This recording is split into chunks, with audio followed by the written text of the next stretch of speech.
بسم الله الرحمن الرحیم. الحمد لله و الصلاة و السلام علی حبیبنا و مولانا رسول الله و علی آله و صحبه و من والا. باز خوش آمدید در دیدارمون با مرور تاریخ نیاکان خودمون برای شناخت فرهنگ خودمون، برای آشنایی با شناسنامه دین و آیین خودمون. امروز میخوایم بریم به یک جایی که شاید خیلی از شما عزیزان گمان نمی کنید که اونجا مرکز علم بود و از اونجا نامه‌های بسیار بزرگی رو ما در تاریخ خودمون داریم. اونجایی که الان شاید کمتر نسبتی از اهل سنت در اونجا وجود داشته باشه، اون منطقه کلن منطقه دین مبین اسلام و اهل سنت بودن. در اون منطقه شمال ایران، منطقه مازندران که اون زمان دریاچه خزر رو بهش میگفتن دریای تبریه و اون منطقه مازندران امروزی رو میگفتن تبرستان. در منطقه تبرستان قدیم یا مازندران کنونی شهری هست به نام شهر آمل و از فرزندان این شهر که شاید بسیاری از عزیزان آمولی ما هم نمیدونند که یکی از بزرگترین و شاید گفت بزرگترین مفسر تاریخ اسلام از این شهر هستند. حضرت امام محمد ابن جریر ابن یزید ابن کثیر ابن غالب، مشهور به الامام ابو جعفر طبری. امام ابو جعفر طبری از سده نیمه دوم سده سوم هجری و نیمه اول سده چهارم و از سده دهم میلادی هستند، از قرن دهم میلادی، و امام بزرگ و از شاخصترین نامه‌های علمای اسلام و از ائمه اهل سنت و جماعت هستند. ایشون به عنوان مورخ، به عنوان مفسر، به عنوان فقیه شناخته شده هستند و بچه آمل هستند. در شهر آمل به دنیا اومدند و در آغوش پدر در همین شهر رشد کردند. پدرشون از همون ابتدای کودکی اون نبوغ و هوش و ذهانت ایشون رو احساس کردند. جالب اینجاست که پدر امام طبری در خواب دیدند که فرزندشون در نزدشون یه ظرفی چیزی دارند، تو اون سنگ‌هایی است و در محضر رسول اکرم صلی الله علیه و سلم نشستن و یک سنگ رو اون طرف میپرونن. بعد از یکی از علمای اون زمان تعبیر خوابشون رو پرسیدن، گفتن که فرزند شما یک عالم و دعوتگر بزرگی خواهد شد و از دین اسلام دفاع خواهد کرد. اونهایی که میان بر علیه اسلام و دین مبین اسلام میان سنگ پرونی میکنند یا میان به اصطلاح شبهات میپرونند، امام مسلم با سنگ با دلیل و برهان قوی اونها رو میزنه و از اسلام دور میکنه. و بعدن که فرزند رشد میکرد همیشه پدر این خواب رو یادآور میشد به فرزندش که و ایشون رو تشویق میکرد که پسرم شما برای یک به اصطلاح وظیفه بزرگ و یک کار بزرگ خداوند متعال شما رو خلق کرده، پس مواظب باش، خودت رو در همون مسیری که براش آفریده شدی در اون مسیر حرکت کن و خودت رو بساز. و این همیشه باعث میشد که این پسر باهوش و زیرک تشویق بشه. در همون ابتدای کار حضرت امام ابو جعفر طبری قرآن کریم رو در خردسالی حفظ کردن و پدر هم در حقیشون کوتاهی نکردن. پدرشون وضع اقتصادی خوبی داشتن، تمام مال و ثروتش رو وقف کرده بودن در ساختن این فرزند که به حقا امروز باید امام طبری افتخار کنه به همچنین پدری و همچنین پدر باید افتخار بکنه به اینی که خداوند متعال چون این فرزندی رو به ایشون دادن که مایه فخر نه تنها خود پدر بلکه مایه فخر ایران زمین و سرزمین فارس، بلکه مایه فخر جهان اسلام شدند. یک ستاره درخشان در آسمان رادمردی و علم و اندیشمندی جهان اسلام. این کودک خردسال در 7 سالگی قرآن را حفظ کردند. در 8 سالگی در نماز تراویح در رمضان این قرآن رو خوندند، امامت دادند بعد از اون، و در 9 سالگی شروع کردند به تعلیم احادیث رسول اکرم و صلی الله علیه و سلم و نگاشتن و برای یادآوری خودشون. امام طبری یک حافظه و نبوغ خاصی داشتن. هیچ چیزی نمیشنیدن مگر اینی که اون رو حفظ میکردن و جمع‌آوری میکردن، و البته انسانی بسیار وارسته، بسیار پرهیزکار، بسیار ورع بودند که حتی هر چیز رو هم نمیخوردن، تنها میخواستند که خورد و خوراکش حلال مطلق باشه. چطور؟ فقط می اومدن از محصولاتی که از زمینهایی که از پدر به ارث برده بودن، تنها اون محصولاتی که از زمینهای خودشون می اومد، تنها از این محصولات استفاده می کردن و می خوردن و در اخلاق نمونه بودن. در مناظره با کسی جر و بحث نمی کردن، وقتشون رو ضایع نمی کردن. در همین مدت مذهب ظاهری که یک مذهب شدید و لحن است و برداشت ظاهری از متون اسلامی رو مدیریت میکنه، سران بسیار نامدارشون مثل امام داود ابن علی ظاهری در این مرحله نامشون مطرح شد و با امام طبری بسیار مناظرات داشتن. امام طبری آرام بیشون جواب میدادن.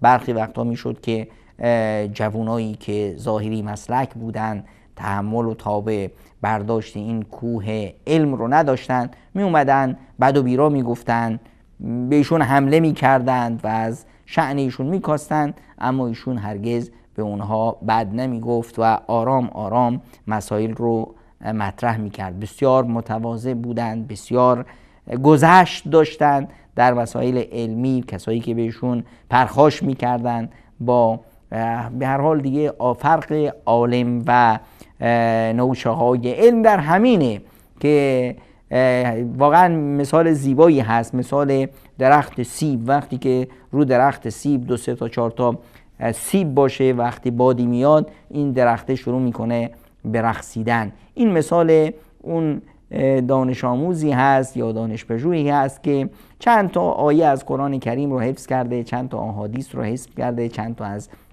متون دینی رو حفظ کرده و فکر میکنه کل دین و مفاهیم دینی همین هست.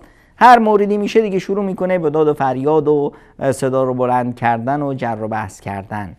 و مثال یک عالم و اندیشمندی چون امام طبری مثال همین درخت سیب هست که بسیار پربار هست، سنگین هست از اون بار خودش. وقتی که باد میاد هرگز بادی نمیتونه اون رو بلرزه. ایشون از جمله اون بیدهایی بودن که با هر بادی نمی لرزیدن. و اما این به این معنا نیست که در مقابل حق سکوت کنه، برعکس ایشون بسیار دلیر و شجاع بودند، هرگز در مقابل باطل سکوت نمی کردند و حق رو بیان می کردند. شجاعت قلب و در رد بر اهل بدعت ها و خاصتا که به اصطلاح در این مرحله و در به خصوص در سرزمین فارس ما در گوشه و کنار بعضی از موذیان رو داشتیم که بر علیه اسلام فعالیت هایی می کردند که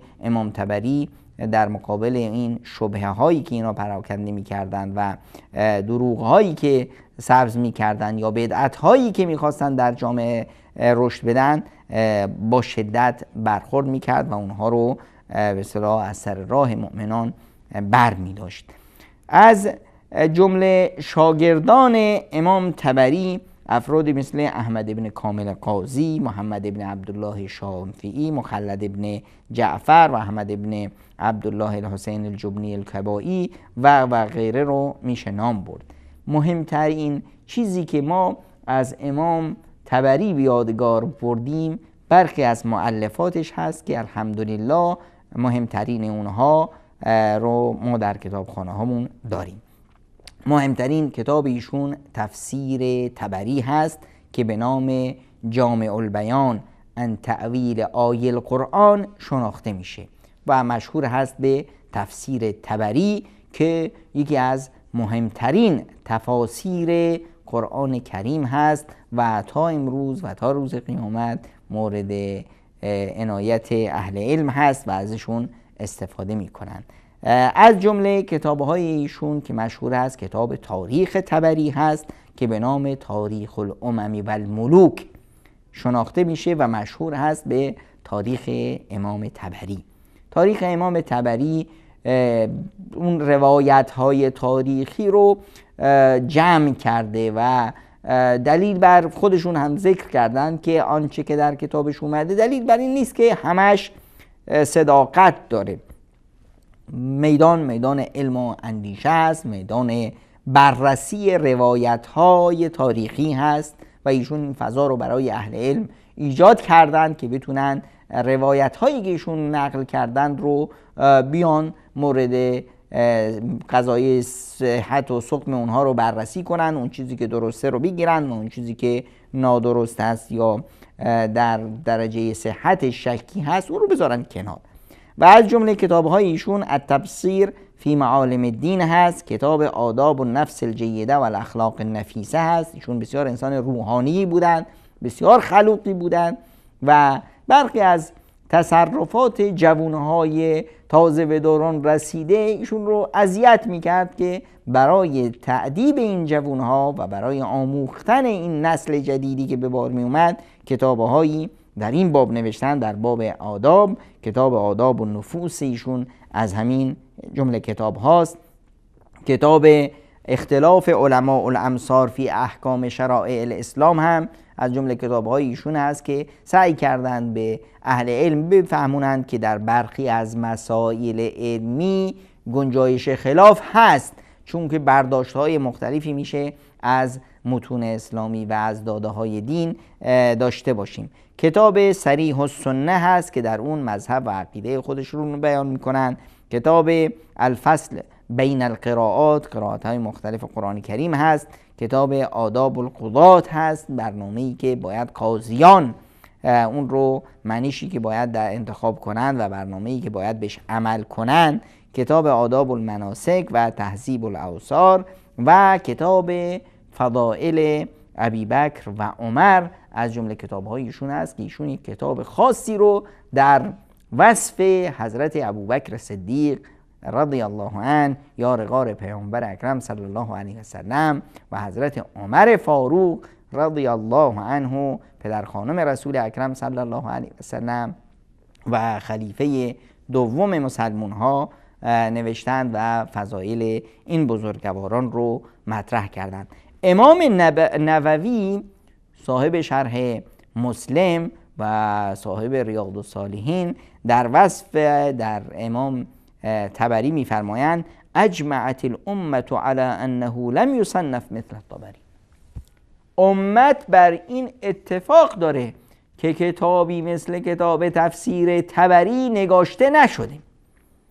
یعنی این همه کتاب حائز اهمیتی هست و یاقوت حموی میفرمایند که ابو جعفر طبری محدث هست، فقیه هست، قارئ هست، مقرئ قرآن هست، مؤرخ هست و عالم مشهور و معروفی هست. امام خطیب بغدادی در وصف ایشون میگن یکی از علمایی هست که روی قولش میشه حساب کرد و در معرفت و فضل باید به قول ایشون مراجعه کرد و رأی ایشون رو گرفت. و کان قد جمع من العلوم ما لم یشارکه فی احد من اهل عصره. از علم و اندیشه‌ای که ایشون جمع آوری کرده کسی رو در زمانش ما سراغ نداریم که مثل ایشون زحمت کشیده باشه و حافظ کتاب الله بود و عارف به قرائات و بصیراً به معانی قرآن و فقه احکام قرآن و عالم به حدیث و صحیح حدیث و نادرستایی که در حدیث اومده، ناسخ و منسوخ و غیره. امام ابن خلقان هم در وصف ایشون آوردند که ایشون صادق و حافظ و کان رأسا فی التفسیر، ایشون در علم تفسیر سره و امام در فقه و در اجماع و اختلاف و علامه است در تاریخ و ایام الناس، تاریخ به اسلام مردم. و ابن عسیر هم از ایشون به عنوان یکی از علمای مجتهد و به اصطلاح رأس علم در تفسیر و تاریخ یاد میکنند. امام ذهبی ایشون رو امام جلیل و مفسر نام میذارند. امام ابن خزیمه میگن که من در روی زمین کسی رو سراغ ندارم که مثل محمد ابن جریر باشه. امام ابن تیمیه حرانی میفرمایند و اما التفاسیر التي بین ایدی الناس فاصحها تفسیر محمد ابن جریر الطبری، از میان تفسیرهایی که مردم دارن ازش استفاده میکنند و قرآن رو ازش یاد میگیرن، صحیح ترین تفسیر و درست ترینش کتاب تفسیر طبری هست. و ایشون فرمودند که چرا؟ فرمودند که ویژگی های این تفسیر اینه که به اصطلاح رأی سلف صالح امت یعنی صحابه و تابعین و گذشتگان رو ذکر میکنه با سند درست، که و این کتاب یه ویژگی دیگه داره که توش هیچ بدعتی نیست و از هر انسانی که متهم هست به بدعت و خرافه‌گری و خرافه پرستی و نمیدونم تشیع و نمیدونم افکار افراطی و منحرف، در این کتاب هیچ رأی رو نآورده.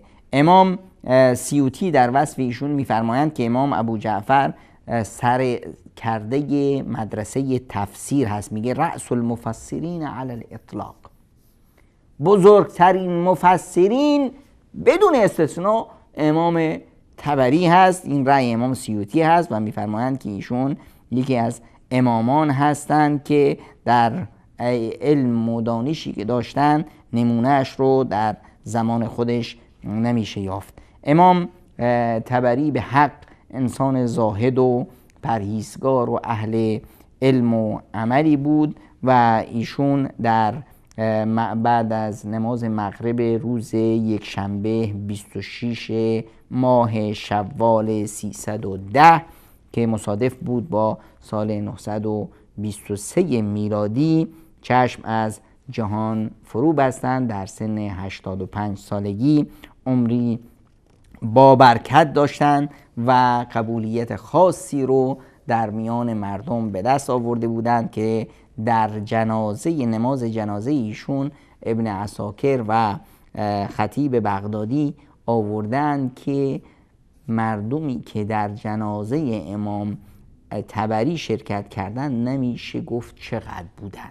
این بسیار افراد بسیار جمعیت بسیار بزرگی در جنازه ایشون شرکت کردند. خیلیا خبر وفات ایشون رو بعدها که میشنیدن می اومدن سر قبر ایشون نماز جنازه غائبانه میخوندند یا نماز جنازه رو میخوندند، دعا میکردند تا 1 ماه شب و روز میگن که برای ایشون دعا میشد و نماز میشد. اینقدر محبوبیتی ایشون در میان مردم داشتن تا جایی که مثلا ابو سعید اعرابی در قصیده‌ای در رسای امام طبری میگن که قام ناعی العلوم اجمع لما قام ناعی محمد ابن جریری، اون وقتی که صدا برآوردن که محمد ابن جریر درگذشت، در واقع این صدایی بود که آقا علم، تمام علم درگذشته. اینقدر ایشون مثلا جایگاه مهمی رو در علم و دانش به خودشون اختصاص داده بودند که ایشون در بغداد وفات کردند و قبرشون هم امروزه در یکی از باغ‌های خیابان اعظمیه بغداد هستش. و حتی اهل فن هم اهتمام خاصی بعدها بیشون دادند که مثلا در مصر یک به اصطلاحی که از هیئت اتحادیه رادیو تلویزیون مصر یک سریال تلویزیونی رو درست کردند از امام طبری و از زندگی ایشون. زندگی بسیار پربرکتی داشتند، زندگی پر از جهاد و تلاش و علم و دانش و اندیشه و در راه علم سختی‌هایی را تحمل کردند، مورد هجوم بسیاری از انسان‌های تازه به دوران رسیده قرار گرفتند که به ایشون اتهاماتی زدند، حتی بعضی حسودان به خاطر این علم و دانشی که ایشون داشت و یکی از جایگاهی که در بین اهل سنت و مسلمان ها برخوردار بود میخواستند این جایگاه رو خدشه‌دار کنند، حتی به ایشون